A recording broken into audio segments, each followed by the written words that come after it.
হুসাইনকে কি বলেছেন জানেন?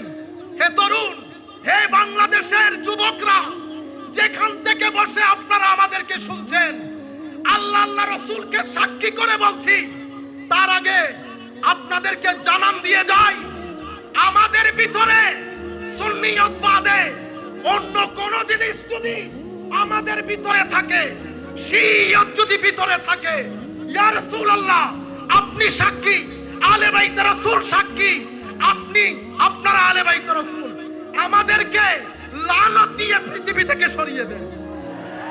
যদি আমরা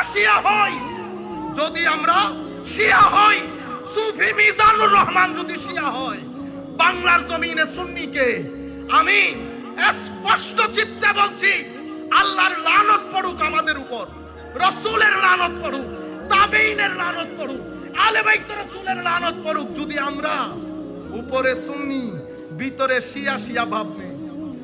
আপনারা বুঝতে পেরেছেন? আমি অনুরোধ করব, যারা এই কথাগুলো বলেন তারা মাইকের মধ্যে এসে আমার অপোজিট কথাটা বলে সাহসিকতার পরিচয় দেন।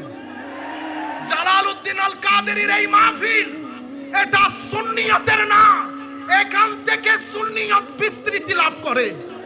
এখানে এটা মাকবারাতুল ওয়াহাবিয়া, মাকবারাতুল শিয়া, মাকবারাতুল খাওয়ারিজ।